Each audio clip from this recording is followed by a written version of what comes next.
ස්වීඩනයේ අගනුවර සිට බෝල්ටික් මුහුදට විහිදෙන දූපත් සහ පාෂාණ 30,000කට අධික ප්‍රමාණයකින් යුත් සිතද ගන්නා සුළු පොකුරක් වන විශ්මිත ස්ටොක්හෝම් දූපත් සමූහය වෙත සාදරයෙන් පිළිගනිමු.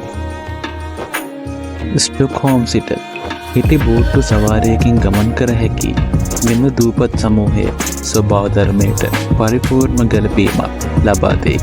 සංසුන් භූදර්ශන ආකර්ශනීය ගම්මාන සහ විචිත්‍රවත් වනජීවීන් සමග මිශ්‍ර කරයි. හොඳේ සම්බන්ධිත පාරුචාරයක් සමගින් එහා මෙහා යාම පහසුය. එක් දූපතක සිට තවත් දූපතකට පැනීම පහසු කරයි. සෑම දූපතකටම ආවේනික වූ ස්වභාවයක් සහ ආකර්ෂණයක් ඇත. අපගේ පළමු නැවතුම වැක්ස්හෝම් වේ. ඒ බොහෝ විට හඳුන්වනු ලබන්නේ දූපත් සමූහයේ දොරටුව ලෙසයි. එම අලංකාර නගරය එහි වර්ණවත් ලී ගෙවල්, ඓතිහාසික බලකොටු සහ කාර්යබහුල මරීනා සඳහා ප්‍රසිද්ධය. විචිත්‍රවත් වීදි හරහා විවේකීව ඇවිද යාමට, ජලාශ්‍රිත ආපනශාලාව කෝපි කෝප්පයක් රස විඳීමට, නැතහොත් විශ්මිත දැසුම් සහ සිත් ඇද ගන්නා සුළු ඉතිහාසයක් ලබා දෙන ඓතිහාසික සන්නිස්ථානයක් වන වැක්ස්හෝම් බලකොටුව ගවේෂණය කිරීමට ඔබට හැකිය. සංසුන් බව සොයන අයට බ්‍රින්ඩා පරිපූර්ණ ගමනාන්තයකි. එහි ශාස්ත්‍රීය වනාන්තර විවෘත තනතින් සහ ආරාධිත වෙළඳීරයන් සමග ඒ කඳු නැගීම පිහිනීම සහ ස්වභාවධාමයේ විවේකී සිටීම සඳහා අදිම ස්ථාන.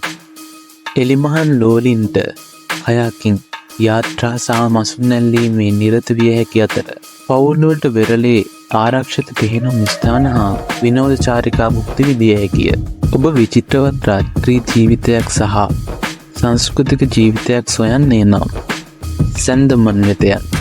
මෙම සජීවී දිවයින ඒ යාත්‍රා තරඟ ජව සම්පන්න රාත්‍රී ජීවිතය සහ සිතද ගන්නා සුළු ගමේ වාතාවරණය සඳහා සුප්‍රසිද්ධය. සැන්දමන්යරු නැවියන් සහ සාදවලට යන අයගේ කේන්ද්‍රස්ථානයක් වන අතර නවීන පන්නේ බාර්, රසිති අවන්හැල් සහ සජීවී සංගීත සංදර්ශනවල අපූර්ව මිශ්‍රණයක් පිරිනමයි. නමුත් ස්ටොක්හෝම් දූපත් සමූහයේ සැබෑ මැජික් එක එහි නොගැලපෙන සුන්දරත්වය තුළ පවතී. ඔබට ලෝකයෙන් විසන්දි වී ස්වභාව ධර්මය සමග නැවත සම්බන්ධ විය හැකි හුදකලා දූපතක ඔබේම කුඩා පාරාදීසයක් සොයාගත හැකිය.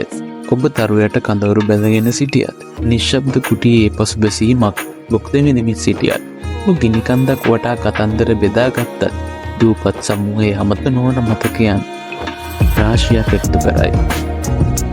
ඒ කාර්යබහුල වරායන්හි සිට සාමකාමී වෙරළ දක්වා ස්ටොක්හෝම් දූපත් සමූහය සොයා ගැනීමට වග බලා සිටින අත්දැකීම් නිධානයකි. එබැවින් ඔබේ බෑග් ඇසුරුම් කර යාත්‍රා කරන්න.